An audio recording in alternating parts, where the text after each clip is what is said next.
اعوذ باللہ من الشیطان الرجیم بسم اللہ الرحمن الرحیم عما يتساءلون عن النبأ العظیم الذی هم فیہ مختلفون کلا سیعلمون ثم کلا سیعلمون ألم نجعل الأرض مهادا والجبال أوتادا وخلقناكم أزواجا وجعلنا نومكم سباتا وجعلنا الليل لباسا وجعلنا النهار معاشا وبنينا فوقكم سبعا شدادا وجعلنا سراجا وهاجا وأنزلنا من المعصرات ماء ثجاجا لنخرج به حبا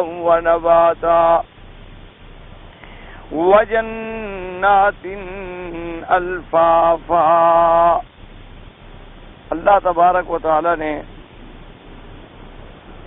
قرآن مقدس کی یہ سورت مبارک سورت النبأ میں اس بات آخرت کے بارے میں ارشاد فرمایا ہے، اور جیسے آپ نے الحمدللہ اس کی پہلی آیات مبارکہ میں پڑھا ہے کہ اللہ تبارک و تعالی نے سوال بھی ہے اور جواب یعنی اللہ کی طرف سے. یہ کس چیز میں سوال کرتے ہیں؟ خبر عظیم کے بارے میں جس میں وہ مختلف ہیں. اس کے بعد پھر جواب بھی آ گیا کہ کلا سیعلمون، پر یہ پکی بات ہے کہ یہ عنقریب جان لیں گے، اور پھر عنقریب جان لیں گے کہ قیامت کیا ہے. اسی لیے میں نے کل اتنی لمبی چوڑی تمہید باندھی تھی اور طویل بات کی تھی، اس لیے میں نے عرض کیا تھا جس کا خلاصہ میں مختصر عرض کر دوں کہ چونکہ عالم آخرت ایک ایسا عالم ہے جس کو ہم نے نہیں دیکھا، عالم برزخ بھی ایک ایسا عالم ہے جس کو ہم نے نہیں دیکھا. تو جو چیزیں بہرحال انسان نے نہ دیکھی ہوں ان کے سمجھنے کے لیے لازمی بات ہے کہ وہ کسی ایسی ذات پاک کے فرمان کا محتاج ہوتا ہے جس پہ یقین کامل ہو جائے کہ وہ زبان پاک جو ہے وہ کبھی جھوٹ نہیں بولتی. تو جب انسان کا یقین کامل ہو جاتا ہے اور ایمان ہو جاتا ہے حضور پاک صلی اللہ علیہ وسلم کی ذات مبارکہ پر کہ آپ اللہ کے سچے نبی ہیں، سچے رسول ہیں، معصوم ہیں، خاتم الانبیاء ہیں، سید الاولین والآخرین ہیں، رحمت للعالمین ہیں، شفیع المذنبین ہیں، قائد غر المحجلین ہیں، اور آپ پوری دنیا کے نجات کے لیے اللہ نے بھیجا ہے کہ ظلمات کے اندھیروں سے نکال کے نور ایمان کی طرف لے آئیں. تو جب یہ ایمان ہو جائے تو سارے مسئلے حل ہو گئے. اب ہمیں صرف اتنی بات کی ضرورت ہوتی ہے کہ جو بات ہم کہہ رہے ہیں کیا وہ حضور پاک نے فرمائی ہے، بات ختم. اور اس کے بعد اگر اس چیز کا ذکر اللہ کے قرآن میں یعنی نص قطعی میں موجود ہو تو بات اور ختم ہو گئی، واضح ہو گئی کہ اللہ کے قرآن میں بھی بات موجود اور فرمان پاک نبی صلی اللہ علیہ وسلم میں بھی بات موجود. اسی لیے آپ الحمدللہ نظر ڈالیں کہ جن جن مسائل میں اللہ کے قرآن کا واضح حکم موجود ہے یا جن جن مسائل میں حضور صلی اللہ علیہ وسلم کی حدیث مبارکہ واضح اور بین اور کھلی ہوئی موجود ہے، الحمدللہ ثم الحمدللہ آج تک اس مسئلے میں 1400 سال گزر گئے لیکن اہل سنت والجماعت میں کوئی اختلاف، یعنی جو بات قرآن پاک میں موجود ہے، جو بات حضور صلی اللہ علیہ وسلم کے فرمان مبارک میں، اقوال مبارک میں، افعال مبارک میں، احوال مبارک میں کھلی ہوئی واضح موجود ہے، اس میں 1400 سال گزر گئے. یہ کتنی بڑی سچائی کی دلیل ہے کہ 1400 سال پہلے بھی عشاء کی نماز 4 رکعت تھی، آج بھی 4 رکعت. فجر کی نماز 2 رکعت تھی، آج بھی 2 رکعت. مغرب کی نماز 3 رکعت تھی، آج بھی 3 رکعت ہے. کسی ائمہ نے، کسی امام نے اس بات میں اختلاف نہیں فرمایا. تو یہ کتنی بڑی واضح دلیل ہے، کھلی ہوئی دلیل ہے کہ تمام ائمہ فقہا ہوں یا ائمہ محدثین ہوں، یہ سارے کے سارے دراصل تابع ہیں قرآن و سنت کے، کہ جو بات اس میں واضح مل گئی اس میں کوئی اختلاف ہے.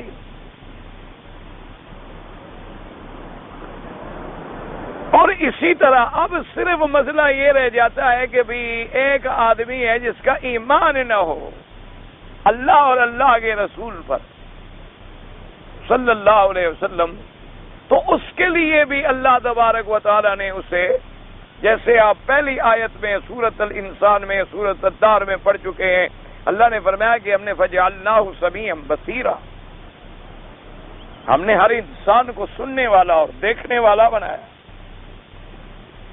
یہ نہیں ہے کہ مسلمان تو سنتا اور دیکھتا ہے اور کافر سنتا دیکھتا نہیں ہے. مطلق انسان کی بات ہو رہی ہے کہ ہم نے انسان کو، اور صرف سمیعا بصیرا کا معنی یہ نہیں کہ سننے دیکھنے والے، یعنی اشارہ اس طرف ہے کہ ہم نے اسے تمام قوتیں عطا کی.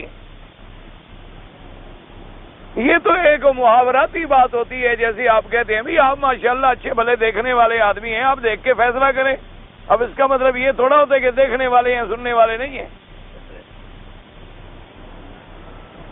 یا جیسے آپ دنیا میں بھی ایک محاورہ استعمال کرتے ہیں کہ بھی ہر کام دیکھ بھال کر کیا کرو، ہر سودا جو ہے دیکھ بھال کر کیا کرو. اس کا مطلب یہ تھوڑا ہوتا ہے کہ دیکھا بھال بنا، سمجھا کرو، سوچا کرو، فکر کیا کرو، اور اگر بات سمجھ نہ آئے تو کسی سے مشورہ کیا کرو، معلومات کیا کرو، ایک دوسرے کی اعانت خیر میں حاصل کیا کرو.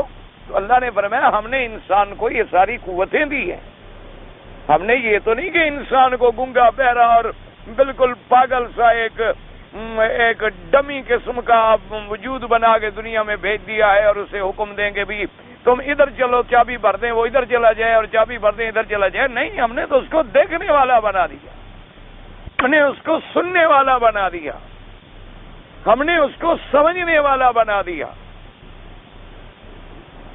جب اللہ نے فرمایا کہ ہم نے انسان کو سننے اور دیکھنے والا بنا دیا، پھر ہم نے اس کو اپنا دین منوانے کے لیے، بات منوانے کے لیے کوئی جبر بھی نہیں کیا، ورنہ اللہ چاہے تو ساری دنیا مسلمان ہو جائے.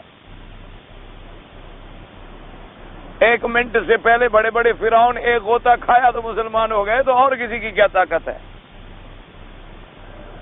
بڑا فرعون جو اکڑا پھرتا تھا، جو خدائی کے دعوے کرتا تھا، بس سزا تو اتنی ملی نا کہ پانی میں ایک ڈبکی آئی، کہا آمنت برب موسیٰ ہو جی بس میں ایمان لے آیا. رب موسیٰ اور ہارون سچا رب ہے، میں تو ایسے جھوٹ بولتا تھا. ساری ہوا ایک ڈبکی میں، ایک غوطے میں نکل گئی. اللہ نے فرمایا الان اب ایمان لا رہے ہو، اب تمہارے ایمان کا کوئی فائدہ نہیں ہے. اگر اللہ چاہے تو ساری کائنات مسلمان ہو جائے، ذرہ ذرہ مسلمان ہو جائے، ہر آدمی مسلمان ہو جائے، لیکن پھر وہ اسلام ایمان جبر کا ہوا نا کہ اللہ نے ڈنڈے سے منوایا. اللہ تبارک و تعالی نے اپنی قوت قہریہ سے منوایا، اور وہ ایمان بھی اللہ کو قبول نہیں. تو اس لیے اللہ تبارک و تعالی نے فرمایا کہ ہم نے انسان کو ساری قوتیں بخشیں، یعنی جو چیزیں ہم نے تمام عالم میں تقسیم کی ہیں ان سب کو پھر ایک چھوٹے سے انسان میں جمع کر دیا. پوری کائنات میں ہم نے دیکھے آسمان بنائے، زمین بنائی، دریا بنائے، چشمے بنائے، نباتات پیدا کی، حیوانات پیدا کیے، پتھروں کی صلابت پیدا کی، زمین کی نرمی پیدا کی، ہوا کے اندر ٹھنڈک اور چلنا پیدا کیا، پانی میں بہنا پیدا کیا. یہ تمام چیزیں پھر ہم نے ایک انسان میں بھی یہ سارے عناصر اربع جمع کر دیے ہیں کہ جناب ایک چھوٹی سی آنکھ ہے، دیکھو ذرا سی کوئی بات ہو جائے تو پانی بہنا نہر شروع ہو جاتی ہے. اور پانی رکتا ہی نہیں، بہتا چلا جا رہا ہے، پتہ نہیں یہ کہاں سے چشمہ آ گیا. ذرا سا کوئی نزلہ زکام لگ جائے تو بس اب ناک نے جناب بہنا ہی شروع کر دیا ہے. اور اسی طرح پھر اس کے اندر دیکھیں کہ فیصلے میں کبھی ایسی قوت آ جاتی ہے کہ ساری دنیا ایک طرف ہو جائے، انسان ایک پہاڑ کی طرح اٹل کھڑا ہوتا ہے۔ پھر اللہ نے اس کو اعصاب بھی بخشے، اور ایسے کبھی اعصاب عطا فرما دیے ہیں کہ اگر یہ سٹیل کے اور لوہے کے بھی اسپرنگ ہوتے تو گھس جاتے یا ٹوٹ جاتے، لیکن 100 سال تک چل رہے ہیں اور کام کر رہے ہیں۔ اللہ نے فرمایا اسی لیے پھر ہم نے اس کو یہ ساری قوتیں بھی بخشی، اور ان کے بخشنے کے بعد پھر ہم نے 1,24,000 پیغمبر بھی بھیجا۔ ہر پیغمبر نے آ کر میری توحید کی دعوت دی، میری عبادت کی دعوت دی، اپنی نبوت اور رسالت کی طرف دعوت دی اور قیامت کی طرف دعوت دی۔ اور پھر ان کی دعوت بھی ایسی نہیں تھی کہ بھی میں آپ کو بلا رہا ہوں کہ اللہ کی عبادت کرو، بس کیوں کرو یہ مجھے بھی پتہ نہیں نا۔ ان کو پھر میں نے معجزات دیے، ان کو آیات بینات دیے، ان کے ساتھ پھر دلائل بھیجے، آسمانوں سے کتابیں بھیجی، اور سب سے جامع کتاب جو آئی وہ اللہ کا قرآن ہے، اور کامل اور مکمل شریعت جو آئی وہ دین اسلام۔ اس کے باوجود بھی اگر وہ نہیں سمجھتا ہے، اس کے باوجود بھی پھر اگر وہ صراط مستقیم کو اختیار نہیں کرتا ہے، اس کے باوجود بھی پھر وہ ایمان نہیں لے آتا ہے، اس کے باوجود بھی پھر وہ اللہ کے رسولوں پر اور قیامت پر ایمان نہیں لے آتا ہے، تو فرمایا پھر اس کے لیے ہم نے آگے اگلے جہان میں پھر سزائیں بھی تیار کر رکھی۔ اس لیے آپ پورے قرآن پاک میں غور کریں، الحمدللہ ثم الحمدللہ۔ جیسے میں نے عرض کیا تھا نا کہ جب ہم اپنے ان تمام علوم کو، جو سارے علوم اللہ نے ہمیں دیے ہیں، ناک والا، کان والا، سننے والا، دیکھنے والا، اور ان سب کا پھر مرکز دے دیا ہے ہمیں دماغ کو اور دل کو، کہ یہ سارے معلومات جو جمع کرتے ہیں وہ دل و دماغ میں بیٹھ جاتے ہیں۔ آپ نے دیکھا نہیں کہ آنکھ نے دیکھا، ایک آدمی آپ کو ملا، السلام علیکم جی، آپ کے پاس پڑھتا رہا، پھر 10-15 سال کے لیے اپنے ملک میں چلا گیا، 10-15 سال کے بعد جب سامنے آتا ہے تو آپ کہتے ہیں میں نے آپ کو دیکھا ہے۔ آپ غور کرتے، اچھا آپ میرے پاس پڑھتے نہیں تھے تفسیر ابن کثیر؟ اور ہاں جی میں تو پڑھتا تھا۔ تو اب جو آنکھ نے دیکھا تھا وہ کیسے محفوظ رکھا؟ 15 سال کے بعد پھر وہی بات سامنے نکل آ رہی۔ تو اس لیے ہر چیز کا ایک وظیفہ ہے، ایک سوچ ہے، ایک عقل ہے، اور جب ہم ان عقول کو اور اپنے ان معلومات کو اور اپنے ان علوم کو تابع کر دیتے ہیں قرآن و سنت کے، اللہ تبارک و تعالیٰ کے نور ایمان کے تابع کر دیتے ہیں، تو سارے مسئلے حل ہو جاتے، پھر کوئی جھگڑا ہی باقی نہیں رہتا۔ فرق صرف اتنا ہے کہ اللہ نے ہمیں اعضاء بخشے، اللہ نے ہمیں حواس بخشے، اللہ نے ہمیں قوتیں عطا فرمائیں، صرف یہ ہے کہ اس عقل والی روشنی کو تابع کر دیں آپ قرآن اور سنت، تو پھر سارے مسئلے سمجھنے کے لیے کوئی مشکل ہی باقی نہیں ہے۔ اور پھر اللہ تبارک و تعالیٰ اپنی رحمت سے ایسے ایسے علوم کھول دیتے ہیں، ایسی ایسی باتیں کھول دیتے ہیں کہ جو کسی عام آدمی کے تصور اور فکر میں بھی نہیں آتا۔ اسی لیے میں نے عرض کر دیا ہے، اور اسی لیے اللہ کی حکمت ہے کہ حضور پاک آئے، آپ کے بعد صحابہ آئے، صحابہ کے بعد تابعین آئے، پھر تبع تابعین آئے، اسی طرح پھر ائمہ محدثین آئے، ائمہ مجتہدین آئے، ائمہ فقہا آئے رحمت اللہ علیہم اجمعین۔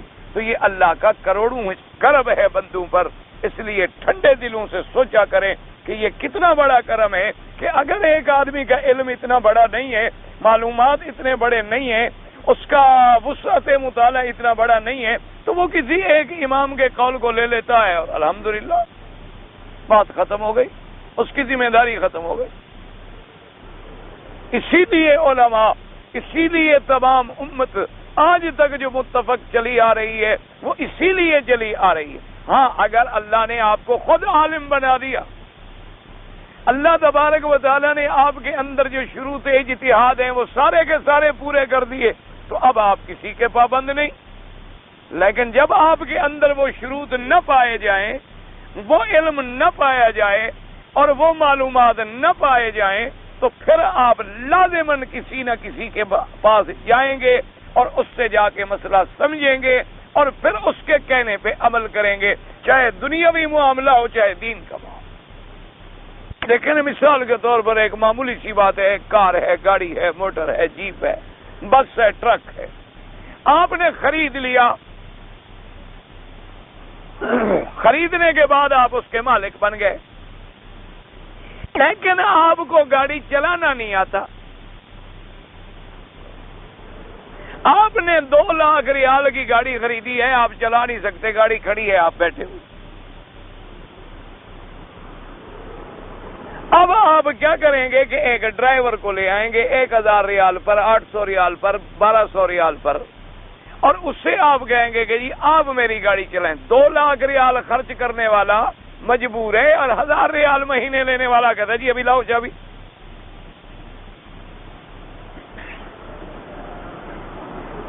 تو وجہ کیا ہے کہ اس کو چلانے کا علم آتا ہے اور تمہیں چلانے کا علم نہیں آتا، اور بغیر ڈرائیور کے اگر تم خود وہ گاڑی چلانا شروع کرو تو نتیجہ کیا نکلے گا؟ نہ گاڑی رہے گی نہ انشاءاللہ آپ ہوں گے۔ اچھا، اب جناب آپ محسوس کرتے ہیں کہ بھئی آخر ڈرائیور بھی انسان ہے، آپ کہتے ہیں ڈرائیور کو بھئی مجھے بھی سکھاؤ، تو وہ کہتا ہے ٹھیک ہے جی، باہر کہیں چلتے ہیں، کوئی بڑا میدان ڈھونڈتے ہیں، کہیں ایسا نہ ہو نا غلطی کر کے گلی میں جو سکھاؤں کسی گھر میں مار دیں آپ، سڑک پر آپ کو سکھاؤں کسی آدمی پر چڑھ جائیں آپ، چلیں باہر کوئی میدان ڈھونڈتے ہیں کھلا سا، تاکہ اگر آپ کو کوئی غلطی بھی ہو تو چلو ادھر چلی جائے گی، ادھر چلی جائے گی، اتنی دیر میں آپ کو سمجھا دوں گا۔ پھر وہاں جا کے وہ آپ کو چکر لگاتا ہے، وہ چلاتا ہے، وہ سمجھاتا ہے یہ اسٹیئرنگ ہے، یہ گیئر ہے، یہ بریک ہے، یہ کلچ ہے، یہ فلاں چیز ہے، یہ شیشہ ہے، یوں دیکھا جاتا ہے، یوں لگاؤ گے تو آگے جائے گی، یوں لگاؤ گے تو گاڑی پیچھے چلے گی۔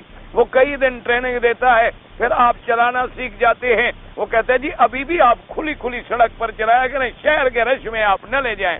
پھر آپ کھلی سڑک پہ چلانا شروع کرتے ہیں، پھر تھوڑے رش میں آ جاتے ہیں، پھر جب بالکل آپ ماشاءاللہ پختہ کار ڈرائیور بن گئے، آپ جہاں مرضی آئے آپ چلا لیں۔ تو اسی طرح دین کے معاملے میں بھی اگر آپ بات نہ جانتے ہوں تو پھر کسی سے پوچھیں گے، کسی سے مسئلہ سمجھیں گے، اور اگر بغیر سمجھے کے چلیں گے تو نتیجہ وہی نکلے گا جو گاڑی کا نکلے گا۔ اور جب آپ دین کے معاملے میں بھی جاننے والے بن جائیں، تمام علوم پر آپ کا ماشاءاللہ درست کامل ہو جائے، بات ختم ہوگی، پھر آپ کو کسی کا پابندی نہیں، پھر آپ کے لیے کوئی الجھن نہیں۔ لیکن شرط یہ ہے کہ قرآن پر بھی پوری نظر ہو، احادیث رسول اللہ پر بھی پوری نظر ہو، آیات محکمات اور متشابہات پر بھی پوری نظر ہو، اسی طرح ناسخ اور منسوخ پر بھی پوری نظر ہو، پہلے زمانے میں جو حدیثیں آئیں جو بعد میں آئیں ان پر بھی پوری نظر ہو۔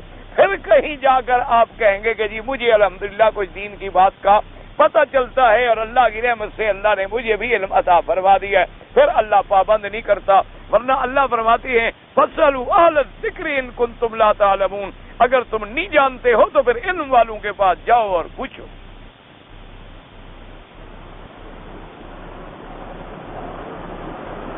تو اسی لیے باقی لوگوں کے ذہن میں خدشات رہ جاتے ہیں کہ جی چلو پھر جس سے مرضی آئے پوچھیں۔ اس کے لیے بھی یہ ہوتا ہے کہ جیسے ایک گاڑی کو 2 ڈرائیور نہیں چلا سکتے، ایک کشتی کو 2 ملاح نہیں چلا سکتے کہ میں نے ادھر جانا ہے کہ میں نے ادھر جانا ہے، ایک چپو ادھر لگانا شروع کر دے ادھر لگانا شروع کر دے، کشتی وہیں کھڑی رہے گی، زور دونوں لگاتے رہیں گے۔ لازماً بات ہے کہ پھر کسی ایک کے ساتھ تعلق آدمی کو جوڑنا ہوگا تاکہ پھر اس کے کہے پر اعتماد ہو اور پھر صراط مستقیم پہ وہ چلتا رہے۔ اللہ تبارک اب کیونکہ وجہ یہ ہوتی ہے کہ بعض علم اتنے ایسے باریک ہوتی ہیں جو عام آدمی سمجھ نہیں سکتا، جیسے کہ اس کی میں ایک چھوٹی سی مثال عرض کروں کہ حضرت محمد ابن سیرین رحمت اللہ علیہ گزرے ہیں، جن کی بڑی مشہور کتاب ہے خواب کے بارے میں، اللہ نے انہیں خواب کی تعبیر کا علم عطا فرمایا تھا۔ ایک آدمی ان کی خدمت میں آیا اور اس نے کہا کہ حضرت میں نے رات ایک خواب دیکھا ہے، اسی لیے حکم ہے کہ خواب اپنا ہر آدمی پہ ذکر نہ کرو، کسی علم والے پہ ذکر کرو۔ اس نے کہا جی میں نے رات خواب دیکھا ہے کہ میری چارپائی کے نیچے انگارے دہک رہے ہیں آگ کے. آپ نے فرمایا جلدی کرو، گھر جاؤ، بچوں کو نکال لو، سامان وامان بھی نکال لو، تمہارا گھر گر جائے گا، ختم ہو جائے گا. بیچارہ بھاگا، جلدی سے اس نے بچوں کو نکالا، سامان نکالا، اپنے گھر کا سب کچھ نکالا. چند گھنٹے گزرے، گھر گر گیا. جیسے تعبیر انہوں نے دی تھی اللہ نے سچی کر دی. پھر کچھ عرصہ گزر گیا، ایک آدمی پھر آیا حضرت کی خدمت میں اور اس نے آ کے کہا خواب دیکھا. اس نے کہا حضرت میں نے بھی ایک خواب دیکھا ہے کہ میں سو رہا تھا اور میری چارپائی کے نیچے انگارے جو ہے وہ دہک رہے تھے بڑے زور سے.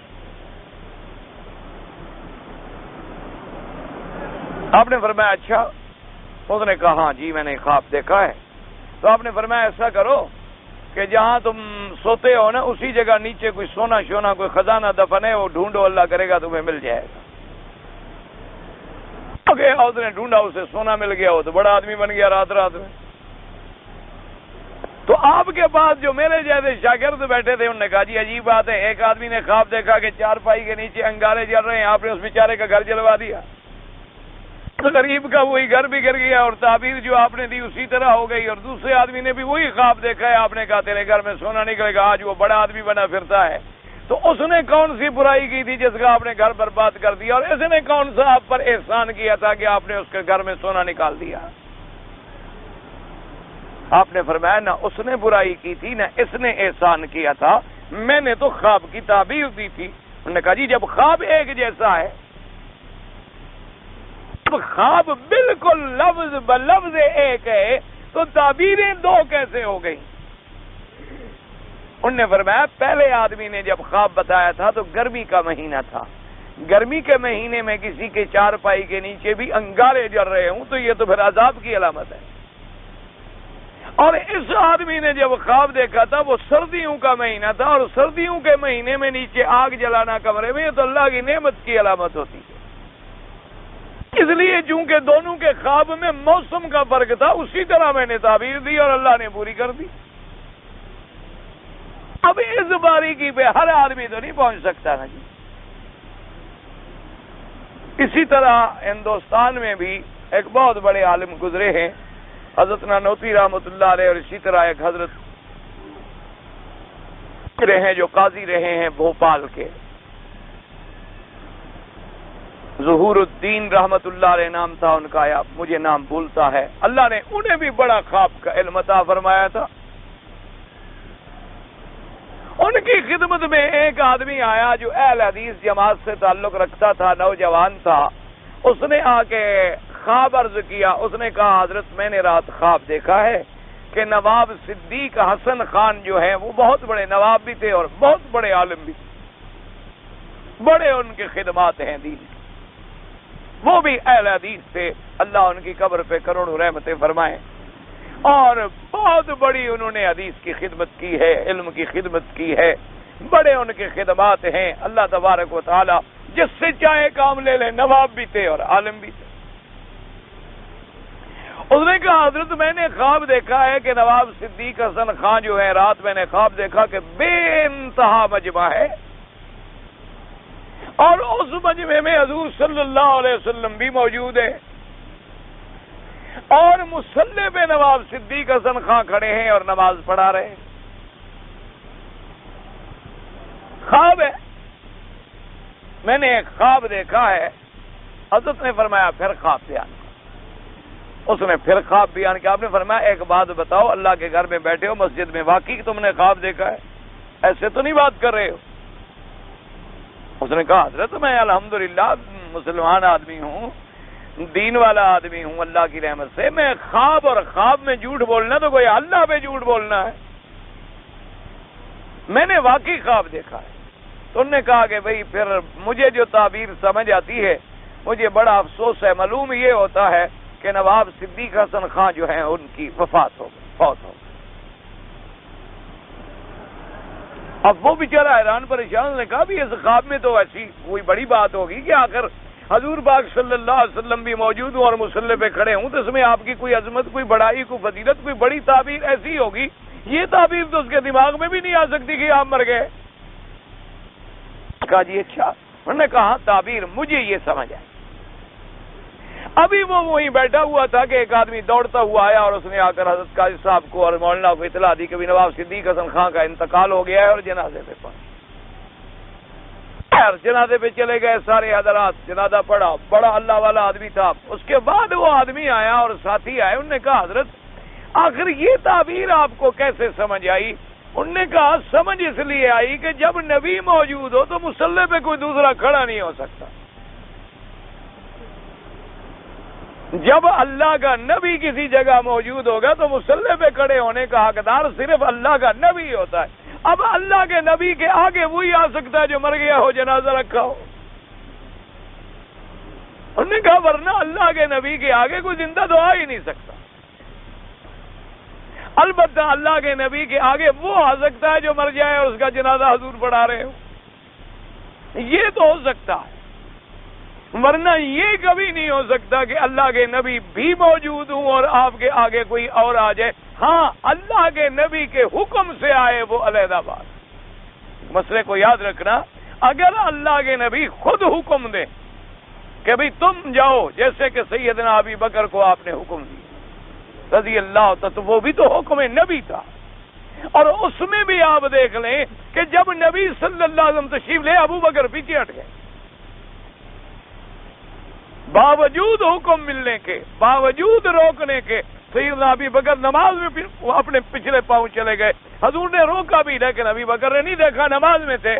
تو اب حضور آگے آ گئے. اسی لیے محدثین نے فرمایا کہ اب حضور ابی بکر کے گویا امام بن گئے اور ابی بکر لوگوں کے امام بن گئے. تو اس لیے بہرحال یہ جو علوم ہوتے ہیں میرے بھائی, یہ ہر کسی کے بس کی بات نہیں ہوتی کہ جو بھی سر منڈوا لے وہ کلندر بن جائے, جو بھی پھونک مار لے وہ مسیحا بن جائے. یہ نہیں ہو سکتا. یہ نہ عقل مانتا ہے, نہ فکر مانتی ہے, نہ دل و دماغ مانتا ہے, اور نہ کوئی دلیل مانتا. یہ علوم ہوتے ہیں, اور انہی علوم کے اندر بعض چیزیں ایسی ہوتی ہیں جن میں اختلاف بھی ہو جاتا ہے کہ دو قول مل رہے ہیں, دو روایات مل رہی ہیں, دو واقعات مل رہے ہیں, اور حالات مختلف زمانے کے بتائے جا رہے ہیں. تو اس میں پھر ائمہ کا اختلاف بھی ہو جاتا.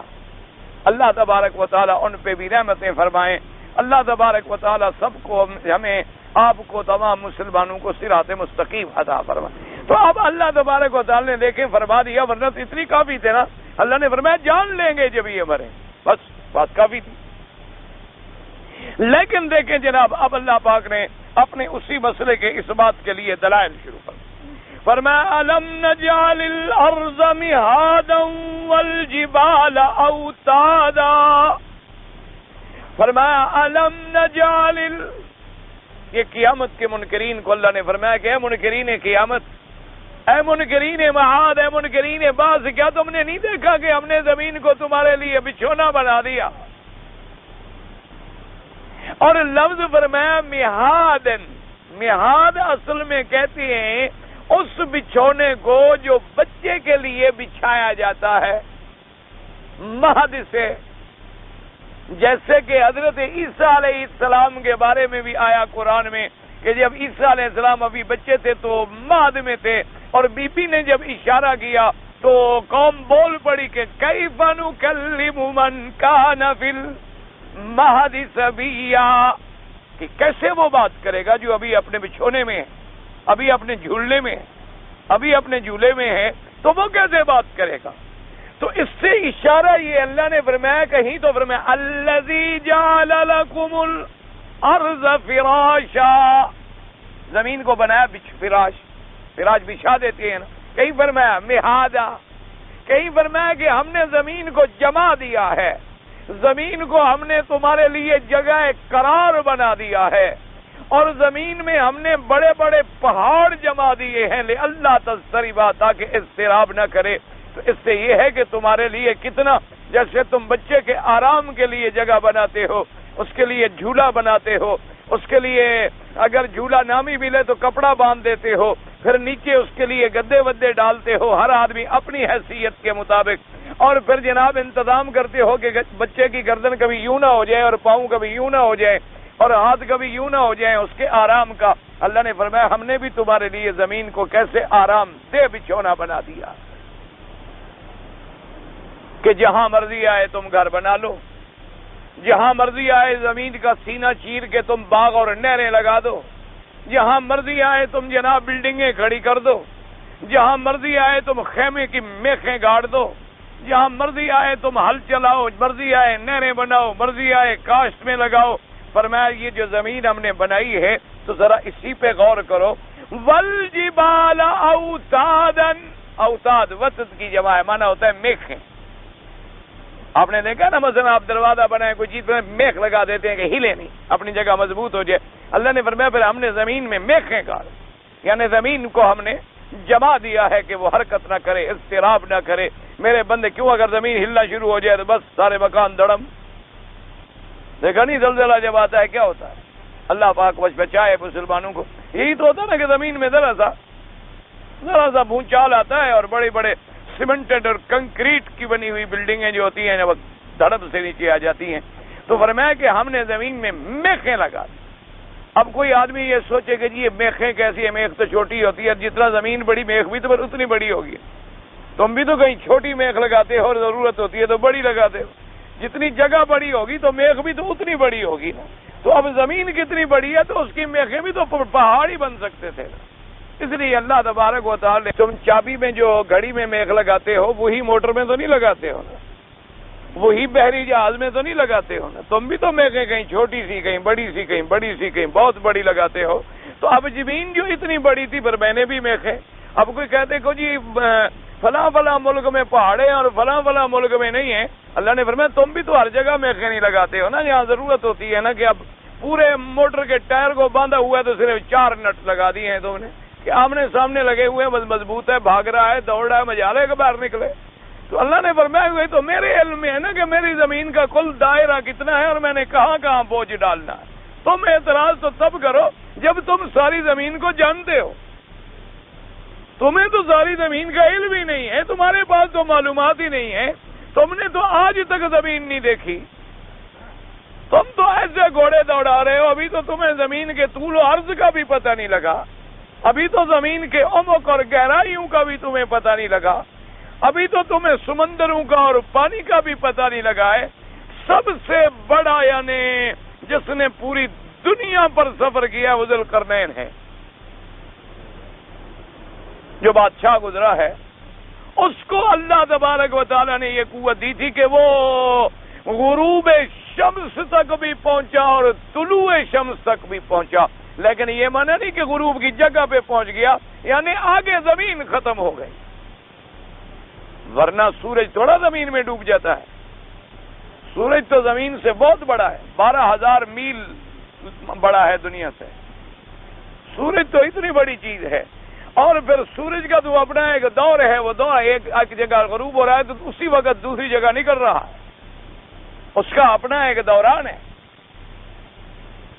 یہ باقی سائنسدانوں کی جو باتیں ہیں نا جی نہیں وہ کھڑے ہیں اور زمین پھرتی ہے, اور اب کہتے ہیں نا زمین بھی کھڑی ہوئی ہے, سورج پھرتا ہے, کہ اب پھر کہتے ہیں نہیں جی پتہ نہیں سورج بھی پھرتا ہے شاید زمین بھی پھرتی ہے. ان کی کوئی باتوں کا کوئی بھروسہ نہیں ہوتا.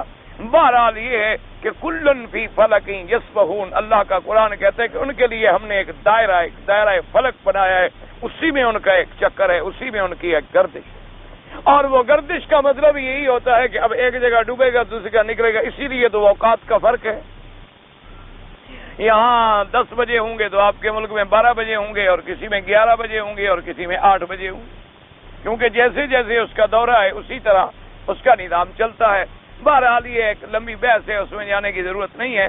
تو اللہ پاک نے فرمایا کہ ہم نے پہاڑوں کو میخیں بنایا ہے, اور میخ کہاں کہاں لگانی تھی یہ بات مستری جانتا ہے. آپ نے دروازہ بنوانا ہے, درخان فیصلہ کرے گا کہ میخ کہاں لگاؤں. وہ یہ نہیں کہے گا کہ مولوی مکی بتائے کہ میخ کہاں لگاؤ, کیونکہ وہ کتابیں زیادہ پڑھتا ہے. یہ میرا کام ہی نہیں ہے نا, یہ اس کا کام ہے. اسی لیے اگر لوہار سے آپ کوئی چادر بنوائیں گے اس نے میخ کہاں لگانی ہے یہ وہ فیصلہ کرے. فرمایا زمین میں نے بنانی ہے, میخیں بھی میں نے لگائی, یہ فیصلہ میں نے کرنا ہے, تم نے کرنا ہے کہ فلاں ملک میں پہاڑ ہے اور فلاں ملک میں کیوں نہیں ہے. فلاں طرف میں ہے اور فلاں طرف میں تم نہیں، یا تو زمین تم بناتے تو یہ فیصلہ بھی تم کرو. فرمایا الم نجعل الارض مہادا والجبال اوتادا، اور اس کے بعد فرماتی ہیں وَخَلَقْنَاكُمْ أَزْوَاجًا. اب اللہ پاک نے فرمایا اچھا اگر زمین اتنی بڑی ہے، پہاڑ اتنے بڑے ہیں، وہ تمہیں سمجھ نہیں آتے تو چلو تمہیں اپنے وجود میں تو غور کرو. وَخَلَقْنَاكُمْ أَزْوَاجًا، اور پیدا کیا ہم نے تم کو جوڑے جوڑے. کیا مانا؟ مذکر بھی ہے مؤنث بھی ہے. اگر ساری دنیا میں مرد مرد ہوتے تب بھی نظام نہ چلتا، ساری دنیا میں عورتیں عورتیں ہوتی تب بھی نظام نہ چلتا. اللہ تبارک و تعالیٰ نے ایسا بنا دیا کہ جوڑے ہیں، مرد بھی ہیں عورتیں بھی ہیں. اللہ تبارک و تعالیٰ نے فرمایا کہ پھر یہ بات بھی غور کرو اور کہ مادہ ایک ہو بن دو چیزیں جائیں.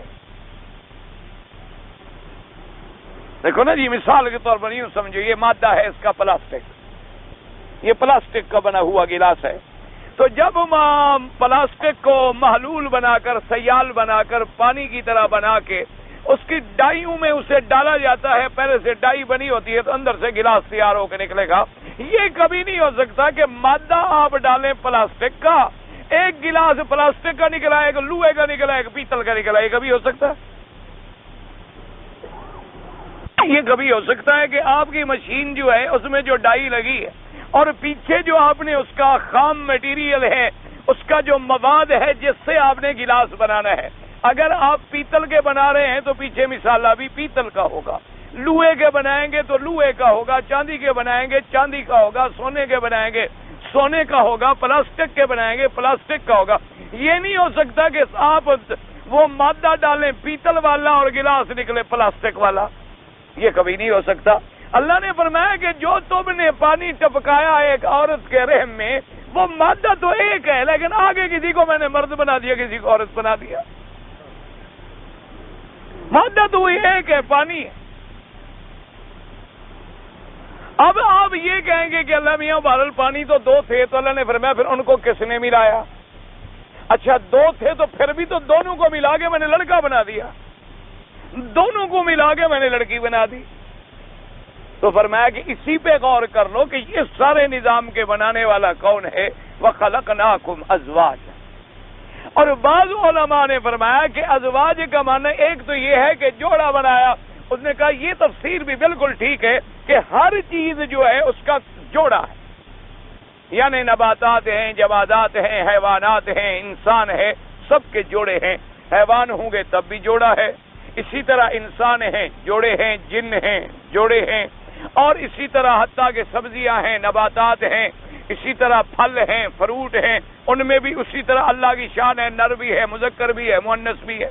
اللہ تبارک و تعالیٰ نے پھولوں میں بھی رکھے ہیں، مذکر بھی ہے، مؤنث بھی ہے. اسی طرح ہر چیز میں ایک چیزیں رکھی گئی. انہوں نے کہا ایک معنی یہ ہے. اور دوسرا علماء نے فرمایا کہ ہر چیز کا جوڑا بنا دیا. کیا معنی؟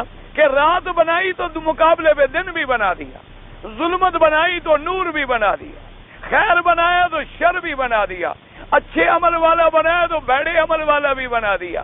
اسی طرح فرمایا کہ ہم نے ہر چیز کا جوڑا بنایا کہ حق ہے باطل بھی ہے، کذب ہے صدق بھی ہے، اگر جھوٹ ہے مقابلے پہ سچ بھی ہے، باطل ہے مقابلے پہ حق بھی ہے، شر ہے مقابلے پہ خیر بھی ہے، ظلمت ہے مقابلے پہ نور بھی ہے. تو اس لیے فرمایا کہ ہر چیز کا ہم نے جوڑا بنایا ہے. اور اسی طرح دیکھیں کہ آگے جہنم ہے تو پھر جنت بھی ہے. اسی طرح فرمایا کہ ہم نے ہر چیز کا جوڑا جوڑا بنا دیا ہے.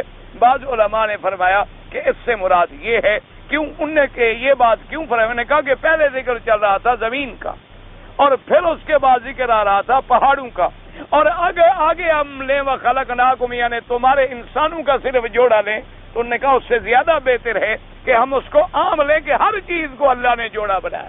یعنی انسان بھی جوڑا، حیوانات بھی جوڑا، جمادات بھی جوڑا ہیں، نباتات جو ہیں وہ بھی جوڑے جوڑے ہیں. اور اسی طرح ہر چیز جو ہے وہ جوڑا ہے. باطل ہے تو حق ہے، شر ہے تو خیر ہے، کذب ہے تو صدق ہے، ظلمت ہے تو نور ہے، رات ہے تو دن ہے، جہنم جہنم ہے تو جنت ہے، ہر چیز کا تقابل ہے، چونکہ جب مقابلے پہ چیز ہو تو پھر جا کر قدر معلوم ہوتی ہے اور حقیقت سب۔ اب اگر صرف رات ہی رات ہو تو دن کا ہمیں کیا پتا، اگر صرف دن ہی دن ہو تو پھر رات کا ہمیں کیا پتا، صرف اندھیرا ہی اندھیرا ہو تو پھر نور کی کیا قیمت، صرف نور ہی نور ہو تو پھر اندھیرے کا کیا پتا۔ اس لیے اللہ نے فرمایا وَخَلَقْنَاكُمْ أَزْوَاجًا۔ اللہ کا قرآن جو ہے وہ عموم پر ہے، اس میں دونوں اقوال جو ہیں سلف صالحین کے وہ درست ہیں، اور دونوں کے دونوں اقوال جو ہیں وہ جمع ہو سکتے۔ اس لیے فرمایا وَخَلَقْنَاكُمْ أَزْوَاجًا وَجَعَلْنَا نَوْمَكُمْ سُبَاتًا۔ سبات جو ہے یہ سبت سے ہے، اصل سبت کا معنی ہوتا ہے قطع، سبت کا معنی ہوتا ہے قطع کرنا، جیسے کسی کا سر مونڈ دیں، آپ نے قطع کر دیا، کسی چیز کو قطع کر دیں، سبت ہو گیا۔ جیسے ہفتے کا نام عربی میں سبت ہے کہ سارے کام اللہ نے اپنے کمال قدرت سے ختم فرما دیے، کام ختم ہو گئے۔ اب یعنی یوم الاحد سے پہلا دن شروع ہو گیا، اسی لیے عربی میں نا احد، اثنین، ثلاثہ، اربعہ، خمیس اور جمعہ، اور آج سے شروع ہوا جمعہ پہ آپ کے سارے کام پورے ہو گئے تو سبت پہ یعنی قطع ہو گیا۔ تو اس لیے یہاں بھی آیا اللہ نے فرمایا ہم نے نیند کو، بعض لوگوں نے کہا اس کا معنی ہے راحت، بعض علماء نے فرمایا سباتا کا معنی راحت۔ کیا معنی؟ کہ نیند بھی تمہاری تمام تکلیفوں کو قطع کر دیتی، تمام ہموم اور غموم کو قطع کر دیتی ہے، کہ آدمی جتنی غم میں ہے، جتنی ہموم ہے، جتنی پریشانیاں ہیں، جتنی اس کے لیے اضطرابات ہیں، تو اب ڈاکٹر بھی بیچارے یہی کرتے ہیں کہ جی کوئی انجیکشن لگاؤ، اس کو سلا دو، کوئی گولی دے دو، بس یہ سو جائے، اس کو بڑی گہری نیند آ جائے، 5-8 گھنٹے، 10 گھنٹے، 12 گھنٹے کے لیے بالکل بے ہوش کر دو اس کو، یہ سو جائے، تاکہ جب سو کے اٹھے گا تو یہ تمام معاملات کٹ جائیں گے اس سے۔ اللہ نے فرمایا کہ دیکھو ہم نے نیند کو، بعض مفسرین کرام نے فرمایا کہ معنی ہے راحت کی چیز بنا دیا، تو وہی معنی اس میں بھی آ جاتا ہے کہ تمام تمہارے آلام اور غموم کو کاٹ۔ اب دیکھیں آدمی بیمار ہو، بڑا درد ہے شدید، لیکن نیند آ گئی، درد ختم ہو گئی، اب چاہے ہو اس سے کوئی پتہ نہیں، اب جب جا کے نیند کھلے گی تو پھر کہے گا جی ہاں مجھے درد تو ہو رہا ہے، ورنہ جب تک نیند رہی اس کو درد معلوم نہیں ہوا۔ تو اس لیے علماء نے فرمایا کہ صبح، اچھا اسی میں اللہ نے فرمایا کہ غور کرو کہ میں نے تمہارے لیے نیند کو آرام اور راحت کی چیز بنایا، کہ اگر میں یہ نیند کا انتظام نہ فرماتا تو تم کیا کرتے؟ یعنی اللہ پاک اگر بالکل نیند نہ رکھتے تب بھی تو آدمی کے لیے بڑا مسئلہ تھا۔ اچھا یا اللہ یہ فرما دیتے بھی ہر آدمی جب چاہے اپنی نیند خود کرے، پھر بھی تمہارا نظام درہم برہم ہو جاتا۔ گھر میں 4 آدمی ہیں، ایک کہتا ہے میں نے جی 8 بجے سونا ہے، تو کہتا نہیں چھوڑے یار میں تو 10 بجے سوؤں، تیسرا کہتا نہیں میں رات کو 2 بجے سوؤں، ایک اٹھ رہا ہے، ایک جاگ رہا ہے، دوسروں کو بھی کہاں سونے دے گا؟ اللہ نے فرمایا ہم نے تمہارے لیے نیند کا کیسا انتظام کر دیا ہے کہ ایک ایسا وقت مقرر کر دیا، انسان تو انسان، جانور بھی سو جائے اور خود بخود نیند آ جائے۔ تم جاگنا بھی چاہو تو میں نیند دے دیتا ہوں، کہ انسان چاہتا ہے کہ میں ساری رات لگا رہوں، آج سارے کام ختم کر لوں، لیکن زبردستی نیند دے دیتا ہوں، میرا بندہ سو جائے، کچھ آرام کر لے، یہ ٹوٹ پھوٹ جائے گا، پھر اس کے بعد اسے آرام نہیں ملے گا۔ تو فرمایا میں نے تمہارے لیے نیند کیسی پیدا کر دی ہے۔ اچھا اور تم چاہو تو نیند آ سکتی ہے؟ دیکھا نہیں ہے کہ جب آدمی کو اللہ معاف فرمائے کوئی بیماری ہو جائے، اسے گولیاں دے رہے ہیں، نیند نہیں آ رہی، اسے انجیکشن لگا رہے ہیں، نیند نہیں آ رہی، آنکھیں کھلی ہوئی ہیں، نیند نہیں آ رہی۔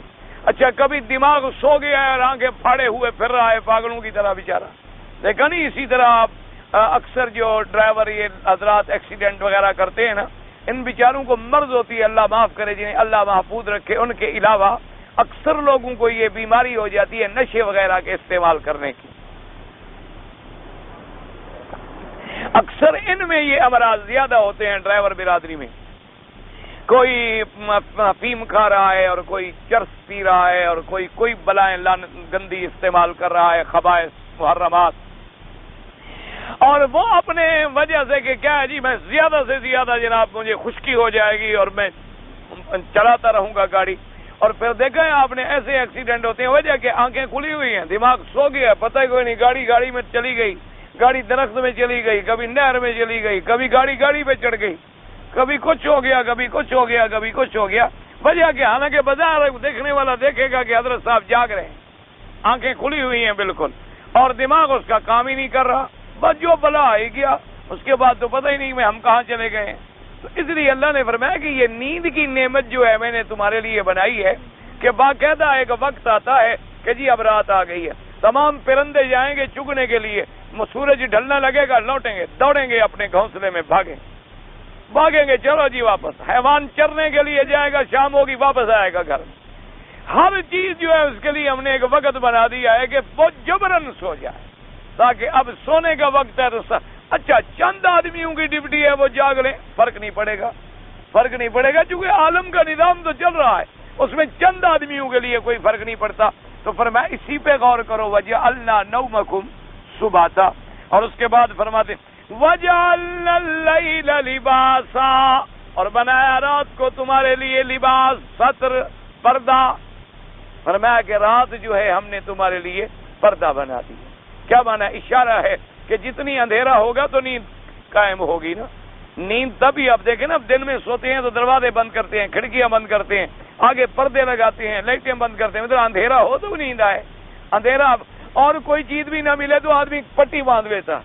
آپ نے دیکھا نہیں ہے، وہی جادو میں سفر کرے نا، وہ باقاعدہ ایک پٹی بنی ہوئی دیتے ہیں کہ بھئی آدمی چونکہ وہ عادی ہوتا ہے نا کہ اندھیرا ہو تو میں سو جاؤں، چلو بھی وہ پٹی آنکھوں پہ چڑھا کے سیٹ پہ ذرا لیٹ جائے، تھوڑا سا سکون اسے آ جائے، تھوڑا سا اسے آرام مل جائے، ذرا وہ ریسٹ کر سکے۔ تو اس لیے فرمایا کہ ہم نے تمہارے لیے اچھا پھر رات کو ایسا ہم نے پردہ بنا دیا ہے ماشاءاللہ کہ اندھیرا ہے، کوئی کیسے پڑا ہے، امیر بستر پہ پڑا ہے تو غریب فرش پہ پڑا ہے، کوئی سڑک پہ پڑا ہے، کوئی پتھر پہ پڑا ہے، کسی نے کام ختم کیا وہیں گر گیا، وہیں سو گیا، رات ہو گئی کس نے دیکھا، صبح ہوئی اپنے چل پھر گیا۔ تو جیسے کپڑا تمہیں چھپا لیتا ہے، میں نے رات بنا کے بھی تمہیں چھپا لیا۔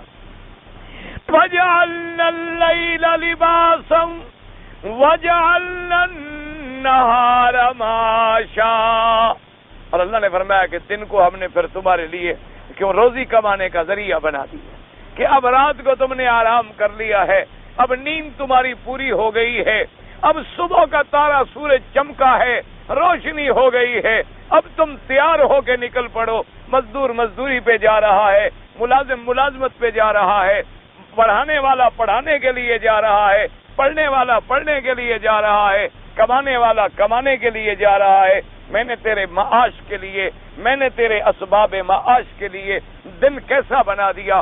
اللہ نے فرمایا کبھی ان پہ غور کرو۔ وَجَعَلْنَا النَّهَارَ مَعَاشًا وَبَنَيْنَا فَوْقَكُمْ سَبْعًا شِدَادًا، اور فرمایا بنایا ہم نے تمہارے اوپر 7 سخت، 7 آسمان، اور 7 1 2 3 4 5 6 7 اور اتنے اونچے بنا دیے ہیں وہ تیری چھت کا بھی کام کرتے ہیں، تم کتنے بھی بڑے ہو جاؤ لگتے بھی نہیں۔ اس لیے فرمایا فوقکم، اوپر، نیچے کا بھی ذکر کیا گیا، پھر اوپر کا بھی ذکر کیا گیا۔ علماء نے فرمایا غور کرو اللہ کے قرآن کی ترتیب میں کہ آپ بھی جب مکان بناتے ہیں پہلے نیچے سے بنائیں گے، اس لیے اللہ نے قرآن میں وہی ترتیب رکھی کہ پہلے زمین بچھا دی، زمین کا ذکر آ گیا، رات کا ذکر آ گیا، سونے کا ذکر آ گیا، پھر اوپر کا ذکر بھی آ گیا۔ وَبَنَيْنَا فَوْقَكُمْ سَبْعًا شِدَادًا وَجَعَلْنَا سِرَاجًا وَهَّاجًا، اور رکھا اس میں چراغ سخت بھڑکنے والا، سخت روشنی والا، یعنی پھر ان آسمانوں میں ہم نے سورج بھی رکھا۔ اس لیے علماء فرماتے ہیں کہ سورج کا مرکز جو ہے وہ 4تھے آسمان میں ہے، اور پھر اللہ نے اس کے لیے فلک بنایا جس کے اندر اس کا دوران ہوتا ہے اور چکر ہوتا ہے اپنی جگہ پر، لیکن ایسا روشن بنا دیا کہ ہر جگہ اس کی روشنی پہنچ رہی ہے۔ فرمایا کہ ہم نے دیکھو کیسا چمکتا ہوا، کیسا اتنا طاقتور سورج بنا دیا ہے کہ اس کی روشنی پورے عالم میں جہاں جہاں وہ کھڑا ہے پوری روشنی پہنچ رہی ہے۔ اور وہ روشنی جو رات کو منور کرنے کے لیے جس میں کروڑوں تارے تھے اور چاند تھا، لیکن جب ہم نے دن بنایا ایک چیز بھیج دی، سب کی روشنیاں ماند پڑ گئی، سب کی روشنیوں کو نگل گیا کہ اپنی اپنی جگہ وہ ہیں لیکن نظر ہی نہیں آتے، ان کا وجود ہی ختم ہو جاتا ہے۔ جیسے آپ تجربہ کریں نا، آپ کے گھر میں دیا جل رہا، پھر آپ ایک لیمپ رکھ دیں، اس کی روشنی دیے پہ غالب آ جائے گی، پھر آپ ایک بلب لگا دیں، اس کی روشنی اس پہ غالب آ جائے گی، پھر آپ جناب 100 واٹ کا بلب لگا دیں، 200، 400، 1000 کا، جتنی طاقت کا لگاتے جائیں گے تو باقی روشنیاں ماند پڑتی جائیں گی۔ فرمایا کہ پھر ہم نے اس میں ایک ایسا روشن اور ایک ایسا سخت روشنی والا چراغ تمہارے لیے رکھ دیا، اور پھر فرمایا ایسا چراغ کہ گھر کے چراغ کے لیے تمہیں مشینوں کی ضرورت ہے، تار کی ضرورت ہے، تمہیں جناب اس کے لیے گریڈ اسٹیشنوں کی ضرورت ہے، پھر اس کے پیچھے بجلی گھروں کی ضرورت ہے، اگر دیے جلاؤ تیل کی ضرورت ہے، ان کے رکھوالی کی ضرورت ہے۔ پر میں نے جو روشنی کے لیے سورج بنایا ہے اس کے لیے نہ تم نے کبھی تیل کا انتظام کیا، نہ اس کے لیے تم نے کبھی کوئی مہندس اور مستری بھیجے کہ ذرا اس کی لائٹ وائٹ ٹھیک کرائیں، نہ اس کے شیشے کو کبھی تمہیں صاف کرنے کی ضرورت پیش آئی۔ اپنے وقت مقرر پہ آتا ہے اور ساری دنیا کو روشنی پہنچاتا ہے، کہیں گرمی پہنچاتا ہے، تیرے فصل پکتے ہیں، سبزیاں پکتی ہیں، کھجوریں پکتی ہیں، کہیں کیڑے مکوڑے جلتے ہیں، کہیں حشرات الارض کو ختم کر کے تیری صحت کا انتظام کرتا ہے۔ پر میں ایسی چیزیں رکھ دی ہیں، ذرا ان پہ غور کرو۔ اور اس کے بعد فرماتے ہیں وَأَنزَلْنَا مِنَ الْمُعْصَرَاتِ مَاءً ثَجَّاجًا، اور اتارا ہم نے ان چڑھنے والے بادلوں سے پانی کا اترنا۔ موسرات کہتی ہیں بادل، کہ بادلوں سے دیکھو ہم نے کیسے کیسے پانی اتارا ہے، کیسے کیسے بارش برسائی ہے، کہ کبھی معمولی سی باریک باریک بڑی خفیف سی قطرے گر رہے ہیں، کبھی موٹے ہو جاتے ہیں اور موٹے ہو جاتے ہیں اور موٹے ہو جاتے ہیں، اور کبھی بادل ادھر برس رہا ہے، کبھی ادھر برس رہا ہے، کبھی ادھر برس رہا ہے۔ اس لیے علماء نے فرمایا کہ بارش بادلوں سے بھی برستی ہے اور آسمانوں سے بھی اللہ چاہے تو پانی نازل فرما دے، جیسے کہ قرآن پاک میں کئی مقامات پہ لفظ آتا ہے وَأَنزَلْنَا مِنَ السَّمَاءِ مَاءً مُبَارَكًا، اور اتارا ہم نے آسمانوں سے پانی برکت والا، اور کہیں آتا ہے کہ ہم نے اتارا بادلوں سے۔ تو اس لیے علماء نے اس کے دو قول بیان فرمائے۔ ایک تو یہ ہے، انہوں نے کہا آسمان کا معنی ہوتا ہے یعنی اوپر کی فضا، جو بلند فضا ہے اس پر بھی آسمان کا اطلاق ہو جاتا ہے، تو بادل بھی اوپر ہوتے ہیں۔ اور بعض علماء نے فرمایا کہ نہیں، اللہ چاہتے ہیں تو کبھی کبھی آسمانوں سے ڈائریکٹ پانی برستا ہے، اور کبھی چاہتے ہیں تو بادلوں سے برساتے ہیں، اور بادل ہوائیں اٹھا کے لے جاتی ہیں، جیسے کہ آپ پہلے پڑھ چکے ہیں سورۃ المرسلات کے اندر۔ فرمایا وَأَنزَلْنَا مِنَ الْمُعْصِرَاتِ مَاءً ثَجَّاجًا، ایسا پانی جو بار بار متتابع ایک دوسرے کے پیچھے برسنے والا۔ اور پھر اس پانی کے ذریعے ہم نے اپنی قدرت سے کیا کیا، لِنُخْرِجَ بِهِ حَبًّا وَنَبَاتًا وَجَنَّاتٍ أَلْفَافًا، کہ پھر ہم نے اس پانی سے نکالا تیرے لیے خوراک کو، ہم نے تیرے لیے اگایا حب کو، دانوں کو اگایا، گندم پیدا کر دی، کہیں جو پیدا کر دیے، کہیں چاول پیدا کر دیا، اور فرمایا وَنَبَاتًا، اور کہیں ہم نے سبزیاں پیدا کر دی، اور فرمایا اور کہیں وَجَنَّاتٍ أَلْفَافًا، اور کہیں ہم نے باغ پیدا کر دیے۔ الفافا کا معنی ایسے باغ جو گنجان ہوں، جو ایک دوسرے کے اندر الجھے ہوئے ہوں، کہ ٹہنی ٹہنی میں کھبی ہوئی ہے، پتا پتے میں کھبا ہوا ہے۔ اللہ نے فرمایا پھر اسی پانی کے ذریعے ہم نے تیرے لیے غذاؤں کا انتظام کیا۔ چونکہ آدمی حب کا زیادہ محتاج ہے تو دیکھیں قرآن نے اس کو پہلے ذکر کیا، سبزیوں کو بعد میں ذکر کیا، کیونکہ ان کا بھی، اور باغ فروٹ شروٹ تو لذت کے لیے کھاتا ہے نا، اس لیے باغوں کو بعد میں ذکر کر۔ وَمَا لِنُخْرِجَ بِهِ حَبًّا، روٹی کے بغیر تو گزارا نہیں، حَبًّا وَنَبَاتًا، اور پھر اس کے بعد سبزی آ گئی، اس کے بعد فرمایا وَجَنَّاتٍ، اور باغیچے، الفافا، الفاف کا نام مجتمع، علماء نے فرمایا ایسے باغ جو کٹے ہیں، درخت کے ساتھ درخت ہے، ٹہنی میں ٹہنی جڑی ہوئی ہے، اور گنجان ہے ان کے پھلوں سے۔ فرمایا یہ ساری چیزیں دیکھنے کے بعد نتیجہ کیا نکلے گا، ان یوم الفصل کان میقاتا، کہ جو خدا ان سب چیزوں پہ قادر ہے وہ اس دن کے پیدا کرنے پر بھی قادر ہے۔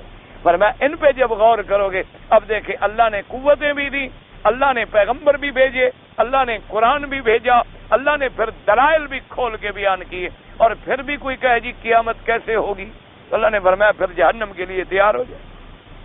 کہ میری اتنی ساری نعمتوں کو، اتنی ساری چیزوں کو دیکھنے کے بعد کہ جو سورج بنانے پہ قادر ہے، جو رات بنانے پہ قادر ہے، جو دن بنانے پہ قادر ہے، جو دن کو غائب کر کے رات لانے پہ قادر ہے، جو رات کو غائب کر کے دن لانے پہ قادر ہے، تو وہ اس دنیا کو فنا کر کے اگلا عالم لانے پہ قادر نہیں ہے؟ اس لیے فرمایا کہ یہ تیرے سامنے دلائل بھی ہیں، حقائق بھی ہیں، آیات بینات بھی ہیں، اور پھر بھی تم قرآن پر ایمان نہ لاؤ یا قیامت پر ایمان نہ لاؤ، تو پھر اس کے بعد پھر ہم نے سزائیں بھی تیار کر رکھی ہیں۔ اللہ تبارک و تعالی آپ کو بھی، مجھے بھی، ہر مسلمان کو شریعت پہ چلنے کی توفیق۔ ایک آدمی نے 4 حج کیے ہیں مگر اس کو ابھی تک نماز کا سبق نہیں آتا، ماشاءاللہ۔ بہرحال خدا کے بندے، نماز تو دن میں 5 دفعہ فرض ہے، حج تو زندگی میں 1 دفعہ فرض ہے۔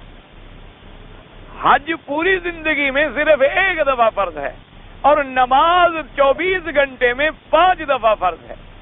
اور حج کے فرض کا حکم جو ہے جبریل لایا ہے، اور نماز حضرت محمد مصطفیٰ لائے ہیں۔ یہ نماز تو اتنی اہم عبادت ہے خدا کے بندے۔ بہرحال 4 سال گزر گئے، 4 حج کر لیے، نماز کوئی اتنی مشکل چیز ہے کہ تم ابھی تک تمہیں سبق نہیں آتا۔ وجہ کیا ہے؟ دلچسپی نہیں، شوق نہیں۔ ایک دوسرے کو دیکھیں گے، پڑھ لیں گے، وہ بھی رکوع کرے گا، ہم بھی رکوع کر لیں گے، وہ کھڑا ہو جائے گا، ہم بھی کھڑے ہو جائیں گے، وہ ہاتھ باندھ لے گا، ہم باندھ لیں گے، وہ چھوڑ دے گا، ہم چھوڑ دیں گے۔ دیکھا نہیں یہاں جو بیچارے آتے ہیں ہر 2 مہینے کے بعد ان کی نئی شکل ہوتی ہے۔ ہر 2-4 مہینے کے بعد میں دیکھتا ہوں نا، کبھی دیکھو تو ہاتھ باندھے کھڑے ہیں، کبھی دیکھو چھوڑے کھڑے ہیں، کبھی دیکھو تو اوپر ہیں تو کبھی دیکھو تو نیچے ہیں۔ ابھی تک بیچاروں کو اپنے دین ایمان کا یقین ہی نہیں ہوا۔ تو ابھی اس لیے خدا کے بندے 1 دن 2 دن بھی محنت کرو تو نماز یاد ہو سکتی ہے۔ 4 سال تو بڑی بات ہے، 4 سال تو بہت بڑی بات۔ 2 قرآن کی سورتیں یاد کر لو اور نماز کی دعا یاد کر لو، کون سا مشکل بات کسی کے ساتھ؟ پر یہ ہے کہ دلچسپی تو کرو۔ ایک آدمی نے مثلا کسی گناہ کا خیال کیا، خیال کرنے سے اللہ نہیں پکڑتا، اللہ پاک رحمت کرے، بلکہ یہ بھی حکم ہے کہ برا خیال کر کے چھوڑ دیا پھر تو اللہ کہتے ہیں نیکی لکھ دو، کہ برائی کو خیال کرنے کے بعد بھی اس نے چھوڑ دیا ہے۔ اس لیے اللہ تبارک و تعالی نیکی کا خیال بھی کرو، اللہ کہتا ہے نیکی لکھ دو، چاہے ابھی نہ بھی کی ہو۔ یہ اس کا کرم ہے کہ برائی کا خیال کرو، اللہ فرماتا ہے نہ لکھو۔ تو بہرحال اللہ پاک بچائے ایسے گندے خیالوں سے۔ جب گندے خیال آئے نا جی، تو لا حول ولا قوت الا باللہ العلی العظیم، اعوذ باللہ من الشیطان الرجیم۔ اور اس کے بعد یہ ہوتا ہے کہ نماز پڑھ لی، وضو کر لیا، قرآن شریف پڑھ لیا، کوئی اللہ کا ذکر شروع کر دیا، کوئی موت کو یاد کر لیا، آخرت کو یاد کر لیا، پھر گندے خیال خود بخود ختم ہو جاتے ہیں اللہ کی رحمت سے۔ اگر لوگ پیر اور جمعرات کو روزہ رکھتے ہیں کوئی حرج نہیں، ٹھیک ہے۔ ہمارے پاس ایک خالی گھر ہے، ہم کرائے کے گھر میں رہتے ہیں، اور وہی ہم کرائے کے گھر میں رہتے ہیں۔ اب خالی گھر کا کرایہ آتا ہے تو اسی سے ہم کرایہ دے دیتے، ٹھیک ہے، پھر کوئی زکوٰۃ نہیں، وہی آپ کا گھر ہے، اسی کو آپ کرایہ لے کے دوسرے کو دے رہے ہیں، تو گویا آپ کا گھر رہنے کے کام آ رہا ہے۔ برما کے اندر مسلمانوں پر بڑا ظلم و ستم ہو رہا ہے، اللہ تبارک و تعالی مسلمان جہاں جہاں بھی ظلم و ستم کا شکار ہیں ان کی مدد فرما۔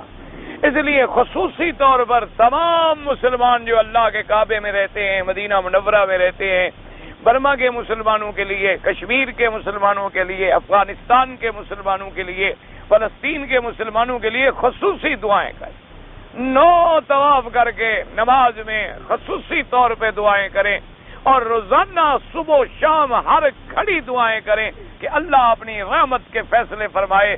یعنی مسلمانوں پہ ایسے مظالم ہو رہے ہیں کہ آدمی سن نہیں سکتا، کسی آدمی کا ضمیر برداشت نہیں کر سکتا، اور کفر کی پوری قوتیں متحد ہیں کہ اسلام کو مٹائیں۔ انہیں پتہ ہے کہ ہمارا مقابلہ صرف اسلام کر سکتا ہے اور دنیا کا کوئی مذہب نہیں کر سکتا، تو اس لیے مسلمان آپ کچھ بھی نہیں کر سکتے، مالی امداد نہیں کر سکتے تو زبانی امداد دعا کی بھی تو کر سکتے ہیں، یہ بھی ایک بہت بڑی بھائی کے لیے امداد ہوتی ہے۔ بیٹھے بیٹھے آدمی کو اگر اونگ آ جائے، وضو نہیں ٹوٹتا، 1 ماہ کا حمل ہو اگر، تو اس کو ہم ضائع کر سکتے ہیں ضرورتاً، پہلے اس کے لیے قاضی اپنے ڈاکٹر سے فیصلہ لیں۔ اگر کوئی مسلمان ڈاکٹر یہ فیصلہ کرتا ہے کہ بھئی اس کا ضائع کرنا ضروری ہے ورنہ ماں کو یا کوئی نقصان ہونے والا ہے، تو اس کے فتوے کے بعد، اس کی تحقیق کے بعد آپ کر سکتے ہیں، ورنہ نہیں۔ اگر کوئی آدمی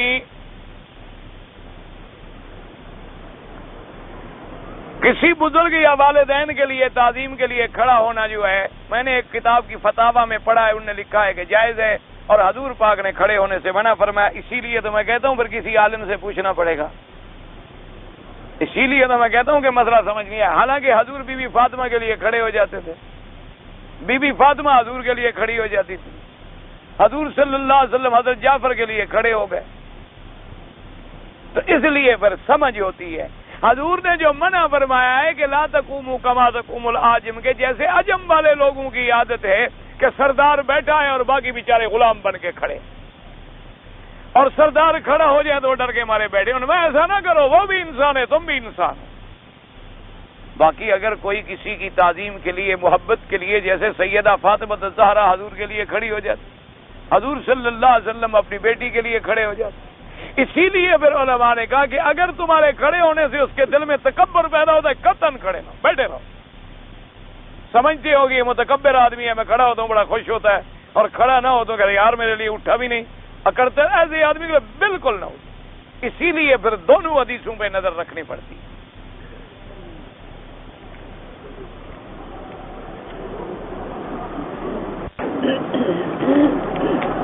ایک آدمی نے کتاب لکھی ہے کسی حرم شریف کے بارے میں، اور اپنے آپ کو اس نے سگے مدینہ لکھا ہے، تو اس نے لکھا ہے آپ کو کیا تکلیف؟ اس بیچارے نے اپنے آپ کو لکھا ہے، آپ کو تو نہیں کہا کہ تم بھی لکھو۔ بہرحال یہ ایک ادب کی بات ہے، لوگ اس کو بھی ایک احترام سمجھتے ہیں، اس کو بھی آپ احترام، ایک انداز احترام، جیسے حضور کے ایک صحابی کا نام حمار بھی تھا، تو پھر کیا مطلب ہے اس کا، اس کو آپ وہی کہیں گے؟ تو ایسی باتیں جو ہوتی ہیں بعض اوقات مزاح میں، بعض اوقات ادب میں، ویسے بہتر یہ ہوتا ہے کہ آدمی وہی لفظ استعمال کرے جس کی شریعت اجازت دے۔